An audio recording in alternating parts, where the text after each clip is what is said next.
Sir RRB interview में मेरे 92 marks थे टोटल। एंड हाँ। वही एक मेरा मतलब एक एक्स फैक्टर था। और 1 बजे हमारा रिपोर्टिंग टाइम था। ड्यू टू सम केसेस में आई was a little bit even उन्होंने जब मुझे याद है जब इंटरव्यू हमारा फाइनली क्लोज हुआ था तो जो चेयरमैन सर थे उन्होंने एक स्माइल के साथ क्वेश्चन मेरे से पूछा था। अच्छा गोपाल हम्म। जी, अगर हम आपको एक प्रोबेशनरी ऑफिसर बना के गांव में भेज देते हैं तो हम्म। आपको कोई प्रॉब्लम होगी? तो मैंने कहा नहीं sir, I. Gopal, right. Yes, sir. Good evening. Very good evening Gopal, how are you? I'm fine and well, sir. Tell me about yourself, sir. How are you? I am perfectly fine, perfectly fine. So you are at your home currently. Yes, sir. I am at my home right now. Okay, so which city you belongs to? Actually, I don't belong to any city. I am from a village in Rajasthan state, a small village named Ginana, where I live with my family. Okay, And from here, I have prepared. Perfect, ठीक है। तो गोपाल मुझे बताइए, preparation कब start किया आपने, कितना time हो गया? और मुझे तो काफी कुछ इंफॉर्मेशन आपके पास आपकी थी because of the mock interviews, but I ask everything so student will get to know about you कि आपने प्रिपरेशन कब स्टार्ट किया, ग्रेजुएशन में क्या किया था, फिर बैंकिंग में मूव क्यों किया, और कितना टाइम लगा प्रिपरेशन में। थोड़ा सा बताइए प्रिपरेशन के बारे में। सर मैंने प्रिपरेशन पिछले साल से स्टार्ट किया था, बट पिछले साल मैं कुछ लेट हो गया था बिकॉज जिस रूरल सेटिंग में मैं रहता हूँ वहाँ पे इतनी ज्यादा इन्फॉर्मेशन है नहीं, कोई गाइडेंस देने वाला भी है नहीं। हम्म। बिकॉज मैं अपने परिवार में पहली गवर्नमेंट जॉब पाने वाले के साथ में फर्स्ट ग्रेजुएट भी हूँ। हमारे इधर इतना ज्यादा एजुकेशन का भी मतलब कुछ लोगों में क्रेज था नहीं कि इतना बहुत अवेयरनेस ज्यादा नहीं है। पढ़ना है। हाँ। कि अवेयरनेस अच्छा। अवेयरनेस बहुत ज्यादा कम थी। और हम्म। हमारे गांव में ही नहीं, मतलब आसपास के 3-4 गांव में मेरी ये फर्स्ट बैंकिंग जॉब है। किसी पर्सन को बैंकिंग जॉब अलॉट हुई है।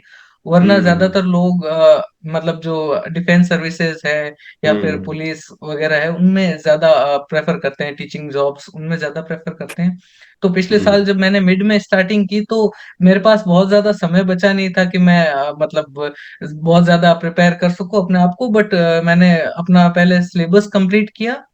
और हम्म। सिलेबस कंप्लीट करने के बाद जब मैंने फर्स्ट अपने अपीयरेंसेस दिए आरआरबी में भी, आईबीपीएस में भी और एसबीआई में भी, तो मेरा पिछले साल किसी का प्रीलिम्स भी नहीं क्रैक हुआ था। कोई सा भी मेरा प्री नहीं हुआ था। फिर हम्म। मैंने फिर से अपने आप को एक रीस्टार्ट दिया कि कोई नहीं, पिछली बार तो हमारी प्रिपरेशन कम थी, इस बार सही हम्म। गाइडेंस को चुनते हैं, सही तैयारी पे फिर से फोकस करते हैं। सो इस साल मैंने प्रिपरेशन स्टार्ट की थी। और जो फर्स्ट मेरा अटेम्प्ट था इसका आरआरबी पीओ का, उसका प्री भी क्लियर हुआ, मेंस भी हुआ। और आपके आशीर्वाद से इंटरव्यू भी बहुत अच्छे से गया, आपको पता ही है, हम्म। मैंने शेयर किया था आपके साथ में। और जी। इवन आईबीपीएस का प्री मैंने पास किया है। जो हम्म। मेंस पीओ का था, आईबीपीएस पीओ का था, वो प्री मेरा पास हुआ था। और क्लर्क की जो प्री की कट ऑफ थी वो मैंने 0.25 मार्क्स से मिस कर दी थी, तो वो अच्छा, काफी मतलब अभी डिफिकल्ट था। आपका आईबीपीएस पीओ का मेंस भी अवेटेड है। हो सकता है इंटरव्यू आप आईबीपीएस पीओ के लिए भी जाए, राइट? Of course sir. ठीक है। आरआरबी इंटरव्यू में कितने मार्क्स थे आपके? सर आरआरबी इंटरव्यू में मेरे 92 मार्क्स थे टोटल। एंड हाँ। वही एक मेरा मतलब एक एक्स फैक्टर था, उसके बदौलत ही मतलब सिलेक्शन हो पाया। हम्म। होप जो थी वो काफी कम थी because 71.13 was cut off marks for the mains examination and I have scored 76 marks. So it was just 5 हाँ। Marks above the cut off. So I was not hmm. Expecting a good result at all, but hmm. सब अच्छा हुआ भगवान की कृपा से, बालाजी की चलिए कृपा बढ़िया से। है। नहीं नहीं, अच्छी बात है। मतलब अगर आपका 80 82 भी आता, मतलब 80 भी बुरा मार्क्स तो नहीं है इंटरव्यू में। अगर जी सर। 80 भी आता तो भी मेरिट लिस्ट आप मिस कर जाते उस केस में। जी जी सर। हम्म। इसीलिए ठीक है। इंटरव्यू ही एक्सेप्शनली, एक एक्सेप्शनली वेल एक्सेप्शन। मार्क्स रहे इंटरव्यू में वो तो। Yes sir. नहीं, बढ़िया है, चलिए अच्छी बात है। तो ये चीज होती है, मतलब ये इसलिए भी जरूरी था बच्चों को समझना कि कई बार वो मेंस में थोड़ा गड़बड़ करके आते हैं, फिर उनको लगता है कि अब मेरिट लिस्ट होगा कि नहीं होगा। अगर इंटरव्यू में स्कोर बढ़िया आ जाए तो फिर मेरिट लिस्ट तक पहुंचने के चांसेस आपके बन जाते हैं।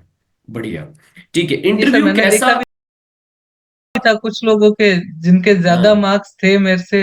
उनका हम्म। क्योंकि इंटरव्यू उस लेवल का नहीं रहा तो उनका मिस भी हो गया। जो हाँ। मेरे कुछ फ्रेंड्स थे उनका तो वो भी करेक्ट है। फैक्टर है। हाँ, कई बच्चे हैं जिनका मतलब उनका 10-12 मार्क्स का लीड चल रहा था मेंस में, इवन 15 मार्क्स का भी लीड है मेंस में, और उसके बाद उनका इंटरव्यू बहुत ही डिजास्टर रह गया। किसी के तो मैंने ऐसे भी बच्चे देखे हैं जिनके मतलब 45-48 मार्क्स हैं आउट ऑफ 100। Yes sir. तो यस सर। बहुत ही पीछे आ गए ना आप, अगर आपके 50 मार्क्स के आसपास है तो। ये एक सही इन्वेस्टमेंट का ही नतीजा है सर। अगर ऐसा हम सोचे कि चलो ठीक है, फ्री में कहीं से इसकी वीडियो देख ली, फिर चलो यहाँ पे जंप करते हैं, वहां पे जंप करते हैं, और लोग बहुत सारे ये भी सजेस्ट करते हैं कि यार क्या फायदा है कोई मतलब कोर्स परचेज करके, खासतौर से इंटरव्यू के लिए, मतलब जो हाँ एक बहुत वेटेज वाली चीज होती है उसको भी इसकी वजह हाँ से इग्नोर कर देते हैं। तो हाँ। ये एक समझने लायक बात है सब लोगों के लिए कि अगर हम सही जगह पे इन्वेस्ट कर रहे हैं तो वो ठीक है, what ever amount it is, 1500 दो हम्म हजार रुपए कोई ज्यादा बड़ी हम्म। अमाउंट नहीं है, जो जिसके पीछे हम भाग रहे हैं उससे ज्यादा तो कुछ नहीं है वो। मेरा तो स्ट्रगल ये है कि बच्चे कई बार बैच ज्वाइन कर लेते हैं और उसके बाद भी पूरा फोकस बैच पे नहीं रखते। आपने ध्यान दिया होगा, मैं जब इंटरव्यू क्लासेस लेता था तो ऑलमोस्ट हर एक क्लास में सिर्फ एक बात बोलता था कि कुछ और मत पढ़ना, सिर्फ बैच को कवर करना, सिर्फ यहाँ के क्लासेस कवर करना, यूट्यूब पे मत ढूंढते रहना कि क्या पढ़ना है इंटरव्यू के लिए।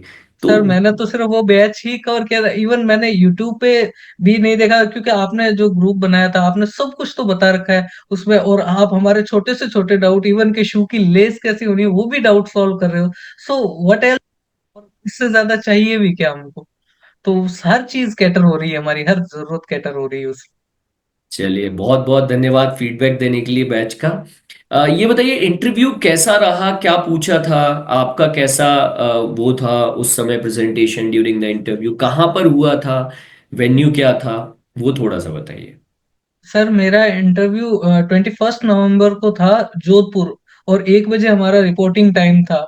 Due to some hmm. Cases मैं I was a little bit late, but मैं लोगों को सजेस्ट करूंगा पहले पहुंचे, पहले जितना पहुंचे। जल्दी हो सके पहले पहुंचे। बिल्कुल। क्योंकि वो एक हमारे अंदर पैनिक क्रिएट कर देता है जब हम करेक्ट अपने करेक्ट। आप को प्रेजेंट करते हैं। तो उसके बाद में हमारा पहले स्मूथली डॉक्यूमेंट वेरिफिकेशन उन्होंने प्रोसेस कंप्लीट किया, और मेरा हम्म पैनल नंबर फर्स्ट में थर्ड नंबर था। थर्ड नंबर पे हम्म मैं था, तो मुझसे पहले एक या दो लोग इंटर किए थे, बिकॉज एक पर्सन मिसिंग थे। उसके बाद हम्म। में, क्योंकि इतना टाइम भी नहीं था कि किसी से पूछ भी सके कि क्या पूछ रहे हैं क्या नहीं क्या पूछ रहे हैं। पूछ रहे हैं, हाँ। जी। तो वो भी एक अच्छी चीज है कि उससे जज नहीं किया पैनल को कि वो पैनल मेंबर्स क्या पूछ रहे हैं क्या नहीं पूछ रहे हैं। और मेरा जोधपुर इंटरव्यू था, होटल घुमर नाम की एक होटल थी, वहां पे हम्म इंटरव्यू था। और जैसे ही मैंने एंटर किया तो जो मतलब सेटिंग थी इंटरव्यू की कुछ इस तरीके से थी, सिर्फ एक जो लेडी मेंबर थे वही दिखाई दे रहे थे, मैम दिखाई दे रहे थे, हाँ। पीछे थे। तो मैंने पहले उनको ग्रीट किया, पहले मैंने पूछा मैं आई कम इन मैम, उन्होंने स्माइल के साथ रिप्लाई किया यस, और फिर मैं एंटर किया। जैसे आपने बताया था कि 6-7 लोग हैं तो सबको अलग अलग ग्रीट नहीं करना है। तो मैंने हम्म मैम को बोला good morning, good afternoon ma'am.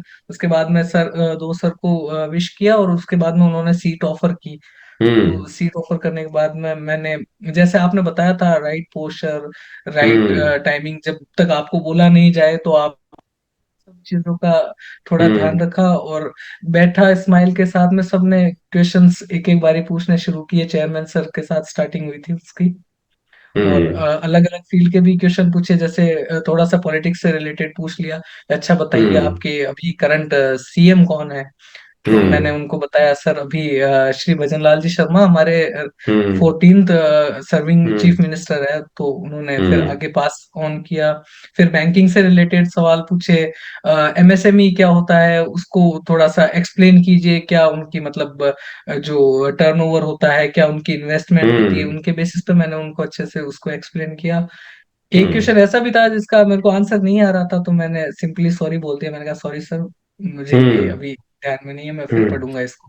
ये पॉइंट अच्छा है। क्या क्या होता है, जो बच्चे सिलेक्ट नहीं हो पाते हैं या जो पहली बार इंटरव्यू देने जा रहे हैं, उनको ये लगता है कि जो सिलेक्ट हुए हैं उन्होंने शायद हर एक क्वेश्चन का आंसर दिया है। बट मैंने 99 क्या, मैंने 100% केसेस में देखा है। मेरे बहुत सारे बच्चे हैं जो डिफरेंट डिफरेंट बैंक्स में हैं आज की डेट में, जो वर्किंग है, और मैं उनसे जब भी बात करता हूँ उनके इंटरव्यू एक्सपीरियंस के बारे में, एक चीज कॉमन है, उन्होंने एक से दो क्वेश्चन के आंसर नहीं किए होते हैं ड्यूरिंग द इंटरव्यू। वो कॉमन है कि आपने अगर दो आंसर नहीं किए हैं, इवन तीन आंसर नहीं किए हैं, और अगर आप उसको कॉन्फिडेंटली मैनेज कर पा रहे हैं तो कोई बड़ा चैलेंज नहीं है। आप आराम से मार्क्स गेन कर सकते हो, उस पर कोई नेगेटिव नहीं है कि वो नेगेटिव मार्किंग कर रहे हैं वहां पर।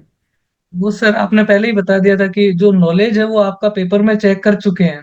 हाँ, अब करेक्ट है। अब वो आपकी प्रेजेंटेशन देखना चाहते हैं कि कैसे आप उन लोगों को समझा सकते हैं। इवन उन्होंने जब मुझे याद है जब इंटरव्यू हमारा फाइनली क्लोज हुआ था, तो जो चेयरमैन सर थे उन्होंने एक स्माइल के साथ क्वेश्चन मेरे से पूछा था, कहा अच्छा गोपाल हम्म। जी, अगर हम आपको एक प्रोबेशनरी ऑफिसर बना के गांव में भेज देते हैं तो हम्म। आपको कोई प्रॉब्लम होगी? तो मैंने कहा नहीं sir, I will enjoy the environment, मैं उसी एनवायरनमेंट में पला बड़ा हूँ, तो मुझे कोई प्रॉब्लम नहीं होगी, even I will enjoy it more.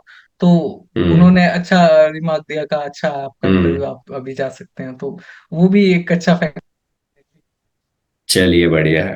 तो गोपाल, आगे का क्या प्लान है इसके बाद? अभी आईबीपीएस फोकस है या आरबीआई फोकस है, या एसबीआई सोच रहे हैं, कुछ सोच रहे हैं, या सर आरआरबी सेटिस्फाइड है? सर सेटिस्फिकेशन तो नहीं है, आपके स्टूडेंट होके अगर हम सिर्फ एक जगह पे सेटिस्फाई हो गए तो फिर मजा ही नहीं है आगे बढ़ने का। आपको बार बार प्राउड मोमेंट मिले और आप हमको बार बार बुलाते रहे, बात करते रहे, इसके लिए जरूरी है कि हम कुछ ना कुछ आगे बढ़ते रहे। अभी आईबीपीएस का मेंस तो हो ही गया है, उसका हम्म। Interview I am hoping well कि अच्छा रिजल्ट आएगा मेंस का। हम्म। बाकी हम्म। जेएआईआईबी की प्रिपरेशन स्टार्ट करने में बहुत थोड़े बढ़िया। बिल्कुल उसके लिए बढ़िया, मैंने सर्च जेआईएबी का प्रिपरेशन जरूर, हाँ बहुत बढ़िया, उसका प्रिपरेशन स्टार्ट करिए, अच्छे से करिए। और एक अच्छी चीज है कि जेआईआईबी के बहुत अच्छे कोर्सेज अब हम गाइडली पर भी बना रहे हैं, यस और सर। बहुत ही बढ़िया कोर्सेज गाइडली पर होंगे, और बहुत जल्दी तो मैं भी मैंने पार्ट। अच्छा, आपने आपसे देख भी लिए, मैंने चेक कर पूछ लिए? लिया। हाँ, तो अच्छा। मेरा अभी जो पूरा कॉन्फिडेंस है वो गाइडली पे, इवन जो मॉक टेस्ट मैंने दिए थे, हाँ। मतलब इंटरव्यू तक पहुंचने से पहले वो एक जरूरी प्रोसेस था। मॉक टेस्ट मैंने गाइडली के सारे मॉक टेस्ट, इवन सभी जो प्रीवियस ईयर के थे, जो करंट ईयर के थे, इसके बाद तो एक बार पैटर्न भी चेंज हो गया कि उनका जो टाइमिंग था वो लिमिटेड हो गया था। लेकिन उसके हम्म। बाद भी वो जो मॉक के जो लेवल थे वो एकदम अमेजिंग लेवल था पूरा, एकदम जो डिटो एग्जाम में हमने लेवल देखा था वैसा सेम लेवल मैच कर रहे थे कुछ लोग पहले। क्योंकि हम स्टूडेंट्स जब कोई भी इन्वेस्टमेंट करते हैं, इवन अब वो 149 रुपीज में मॉक करेक्ट टेस्ट है, बात है। बट फिर भी पता करते हैं कि अच्छा उसका लेवल कैसा है। कई लोग बताते हैं बहुत हाँ। डिफिकल्ट है, लेकिन हाँ। बहुत एकदम टू द पॉइंट लेवल था, बहुत अच्छा मॉक टेस्ट था सर। चलिए, बढ़िया है, thank you for the feedback. और सेम प्रोडक्ट हम कोशिश करेंगे कि जेआईआईबी और सीआईआईबी के लिए भी बहुत जल्दी आप लोगों को मिले, जितने भी सिलेक्टेड बैंकर्स हैं वो कंटिन्यू रख पाएं, और उनको ये रहे कि हाँ ठीक है, बैंकिंग के बाद भी अभी आदित्य सर और पूरा गाइडली टीम हमारे साथ है for the JAIIB and CIB examinations also. तो सर आपकी बहुत ज्यादा जरूरत पड़ेगी इस जर्नी में। आप मतलब मैं आप बता ही नहीं सकता आपको कैसे एक्सप्लेन करूं। I am very grateful to you sir, आप आपने बहुत हेल्प की है मेरी। Thank you, thank you, thank you Gopal, thanks a lot. और फैमिली वाले खुश हैं, सब बढ़िया? सर बहुत बहुत ज्यादा खुश है। मैं अपनी फैमिली में, अपने गांव में, अपने एरिया में फर्स्ट बैंकर हूँ, पहला बैंकर, वो भी पीओ डायरेक्टली। PO officer. और वो भी एक तरीके से फर्स्ट अटेम्प्ट है, क्योंकि फर्स्ट पहले वाले में तो जस्ट हम्म। फॉर्म फिल करने के बाद तैयारी शुरू करना, तो वो कोई मतलब ही नहीं है उसका। करेक्ट बात है, तो करेक्ट फर्स्ट बात अटेम्प्ट है। बहुत बहुत अच्छा एक्सपीरियंस रहा था हम्म। सर। बस एक लास्ट क्वेश्चन और पूछूंगा मैं आपसे गोपाल, वो बहुत इंपॉर्टेंट है, वो है जनरल अवेयरनेस से रिलेटेड। जीए आपने प्री एग्जाम के साथ पढ़ा था, या प्री कंप्लीट होने के बाद जो रिजल्ट और मेंस का ड्यूरेशन होता है वहां पे पढ़ा था? क्योंकि 80% बच्चे वहां पर पढ़ रहे होते हैं, जब प्री एग्जाम कर लेते हैं फिर मेंस के लिए जाना होता है तब वो पढ़ते हैं। तो आपने कब पढ़ा था? सर मैंने जो करंट अफेयर्स है वो मैंने शुरू कर दिया था जनवरी मंथ से ही, मैं साथ ही में पढ़ रहा था। इवन हम्म। जब जनवरी मंथ में, मतलब मेरा ऐसा सिस्टम था कि मैं रेगुलर आप क्लासेस लेता ही हूँ। हम्म। मॉर्निंग में क्लास ली, उसके बाद में शाम को उसकी एक बार पीडीएफ रिवाइज कर ली जल्दी जल्दी, और हम्म। वीकली भी एक बार एक दो मतलब सेक्शनल मॉक वगैरह दे दिए, जो भी मतलब क्विजेज वगैरह मिलती है हम्म। कहीं पे भी टेलीग्राम वगैरह पे मिल फ्री जाती है, तो वाले वो जो भी मैं। है, हाँ सही है, कोई हाँ, दिक्कत नहीं। हम्म। और क्योंकि बाकी जो मेरे पास गाइडली में जो मेरे मॉक टेस्ट मैंने लिए रखे थे, उनमें भी हम्म अच्छे खासे जो मतलब जो बैंकिंग अवेयरनेस है उसके लिए तो हम्म काफी हेल्पफुल क्वेश्चन आ ही रहे थे। बाकी जब भी हम्म जैसे एग्जाम पास में आ गया तो जो मॉक टेस्ट में क्वेश्चंस थे वो काफी रेलेवेंट हम्म। थे, तो उनके सेक्शनल मॉक भी काफी मतलब हेल्पफुल रहे थे। बढ़िया, मतलब आपने प्रिपरेशन पहले से किया था, लास्ट मोमेंट के लिए नहीं बैठे थे कि लास्ट में कर लेंगे जीए पीडीएफ वगैरह से। जी ये सर। ये एक बहुत क्लियर मैसेज बाकी मैं स्टूडेंट्स को भी देना चाहता हूं कि आपको जनरल अवेयरनेस पहले से पढ़ना है। लास्ट मोमेंट के लिए अगर आप बैठोगे बहुत बर्डन होता है, बहुत ही ज्यादा प्रेशर होता है, क्योंकि आपको सिर्फ जीए नहीं पढ़ना है, मैथ्स है, रीजनिंग है, जी सर। इंग्लिश है, मेंस लेवल के आपको वो भी प्रिपेयर करने हैं, प्रैक्टिस करने हैं, मॉक टेस्ट लगाने हैं। तो काफी कुछ काम है, ड्यूरेशन बहुत कम है। तो जीए को कभी आप बर्डन बना के मत रखो, लास्ट के लिए पहले से पढ़ के रखो, है ना। ये फिर भी काफी आउट ऑफ बॉक्स हो जाता है, जब स्टार्टिंग से पढ़ा बिल्कुल, है फिर भी हो जाता है, तो लास्ट बिल्कुल के हो लिए अगर जाता है। छोड़ दिया तो बहुत मुश्किल होने वाली है बहुत उसमें। मुश्किल होने वाली है फिर तो। करेक्ट बात है।